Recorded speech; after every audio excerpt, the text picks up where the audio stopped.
Oui, non, mais moi, il me touche ne serait-ce qu'une seule fois et je le fous dehors en fait. Donc, pour ceux qui ne me connaissent pas, je suis Lucie Allard, je suis psychologue et formatrice de thérapeute. Et aujourd'hui, on va voir que la violence conjugale ne commence pas par un chaos, d'accord ? La violence conjugale ne commence pas la plupart du temps par 3 coups de poing dans la figure, ok ? Alors, ce que je veux dire, c'est que bien sûr que dans l'absolu, la violence conjugale peut commencer par un chaos de la victime. Mais en fait, ce que je souhaite vous dire plus précisément, c'est que la violence conjugale, ça n'est pas que des coups. La plupart du temps, la violence conjugale, elle est accompagnée par tout un système d'emprise et de manipulation. Et c'est pour ça que la personne, même si elle est touchée une fois, elle ne part pas en fait. Donc bien sûr, quand on est extérieur à la situation, c'est facile de parler en disant « Non mais moi en fait, il me touche une fois et il dégage, c'est même pas la peine. » Oui, mais en fait, les personnes en fait sont complètement prises au piège et en fait, c'est comme si elles n'avaient plus tout leur cerveau pour réfléchir. D'accord ? Non pas qu'elles soient bêtes, hein, pas du tout, c'est juste qu'elles sont plongées dans un engrenage que l'on va voir dans cette vidéo justement, puisque je vais vous présenter un certain nombre de caractéristiques qui se retrouvent assez souvent chez les victimes de violences conjugales. Alors, la plupart des victimes de violences conjugales sont des personnes qui n'ont pas confiance en elles. Alors, de l'extérieur, ça peut être des personnes qui sont très lumineuses, qui donnent l'impression d'avoir beaucoup de confiance en elles, mais en fait, au fond de leur cœur, elles doutent profondément de leur valeur. Et du coup, à quoi ça va avoir quoi comme effet ? Premièrement, c'est qu'au fond d'elles-mêmes, étant donné qu'elles doutent de leur valeur, il peut y avoir à l'intérieur d'elles des croyances du style peut-être que je le mérite en fait quand il me tape, d'accord ? Ou peut-être que je mérite pas de respect, d'accord ? Ou alors quand leur conjoint, quand elles veulent partir par exemple et leur conjoint dit non mais de toute façon tu peux me quitter mais t'arriveras à rien sans moi, de toute façon il n'y a personne d'autre que moi qui peut t'aimer parce que vraiment t'es nulle et t'es la dernière des je sais pas quoi. Et en fait la personne va y croire. Et pourquoi elle y croit ? C'est parce qu'au fond d'elle, c'est pas clair en fait que ce que le conjoint dit c'est faux. Ok ? Donc bien sûr, hein, dans cette vidéo, je dis conjoint en partant du principe que l'agresseur ou la personne maltraitante ou violente est un homme et la victime est une femme. C'est pour une question de compréhension. Clairement, dans le futur, je ferai des vidéos à l'inverse. Mais voilà, étant donné que socialement, c'est plus comme ça, je fais la vidéo comme ça. Mais clairement, je n'oublie pas les hommes qui sont victimes de violences conjugales parce que c'est important aussi d'en parler. Donc, dans ce que je dis, vous pouvez tourner les mots masculin-féminin dans un sens ou dans l'autre en fonction de votre situation. Donc, la première caractéristique des personnes qui sont victimes de violences, justement, c'est le manque d'estime de soi. La deuxième caractéristique qui se retrouve très souvent, c'est une énorme tendance à culpabiliser. Donc, c'est des personnes qui vont culpabiliser donc, dans leur couple, par exemple, des coups, d'accord ? Oui, mais peut-être c'est de ma faute, vu qu'il dit que c'est moi en fait qui le met dans cet état-là. Et en fait, la personne violente parfois a une capacité vraiment importante à retourner le cerveau de la victime en arrivant à lui faire croire que oui, en effet, c'est de ta faute. En fait, tu n'avais qu'à pas m'énerver, d'accord ? Tu n'avais qu'à pas faire ci ou faire ça. Comme ça, je ne t'aurais pas tapé. Donc, si tu m'avais pas énervé, je t'aurais pas tapé. Donc, ça veut bien dire que c'est de ta faute si je t'ai tapé. Et en fait, la victime a tellement tendance à se remettre en question et à se culpabiliser qu'elle va se dire bah oui en fait c'est peut-être de ma faute, je vais peut-être essayer de faire un effort la prochaine fois, d'accord ? Alors que c'est pas du tout de votre faute, clairement. Mais du coup, la manipulation va jouer sur votre tendance à culpabiliser.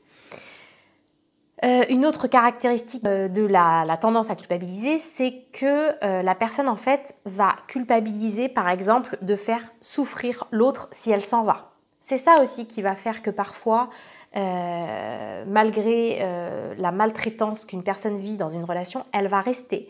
Parce que par exemple, le conjoint dit « Non mais tu peux pas me laisser tout seul, je te jure, je vais vraiment essayer de me soigner, vraiment tu peux pas me laisser tout seul maintenant, j'ai que toi ou je sais pas quoi ». Et en fait, la victime va culpabiliser et ne va pas oser partir justement parce qu'elle se sentirait coupable de laisser son conjoint seul ou de faire souffrir la personne. D'accord?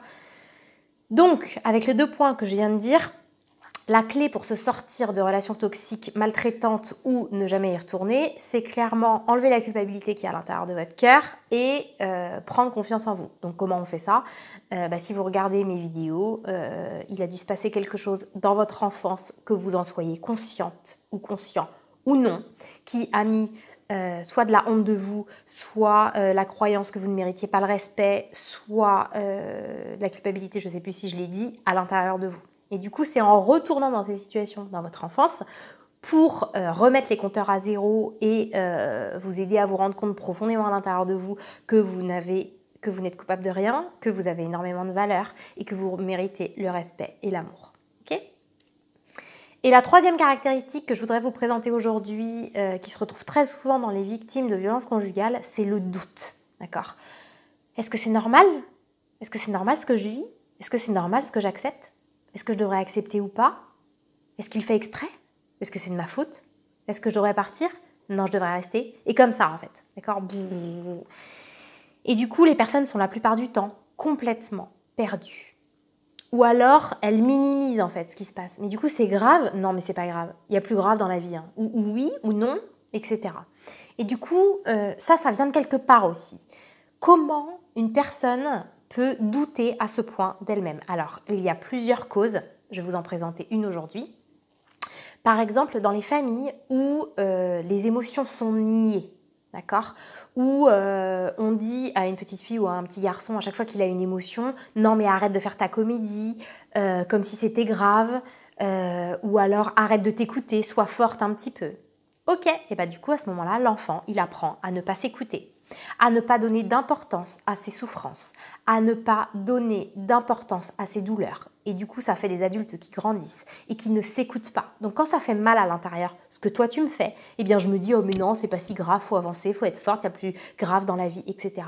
Donc, écoutez les émotions des enfants et donnez-leur de l'importance parce que vous les protégerez ainsi des manipulateurs et de la maltraitance. Ok ? Voilà, sachant que bien sûr, si j'ai parlé des trucs d'enfance là et que vous vous dites non mais moi en fait je suis dans des relations toxiques, mais franchement j'ai eu une enfance super heureuse et il ne m'est rien arrivé de tout ce qu'elle raconte la psy là, il s'est forcément passé quelque chose dans votre enfance pour que vous acceptiez l'inacceptable, pour que vous restiez avec quelqu'un qui vous maltraite. Je veux dire, il y a forcément eu un apprentissage à un moment ou à un autre, que vous en soyez conscient ou pas. Donc peut-être que vous avez vécu quelque chose et que vous avez enfoui cette chose, ou peut-être que vous étiez trop petit pour vous en souvenir. Mais clairement, il y a un apprentissage qui s'est mal fait sur ce qu'est l'amour, en fait, d'accord? Parce que souvent aussi, les victimes de maltraitance, elles disent « Oui, mais je veux dire, il me tape, mais bon, il m'aime, et puis il dit qu'il va faire des efforts, etc. » Non, ça n'est pas de l'amour, d'accord?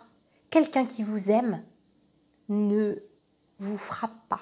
Quelqu'un qui vous aime vous respecte. Je veux dire, l'amour inclut le respect. Donc quelqu'un qui vous insulte, quelqu'un qui vous frappe, quelqu'un qui vous maltraite psychologiquement ou physiquement ne vous aime pas. Je suis désolée, ça n'est pas de l'amour.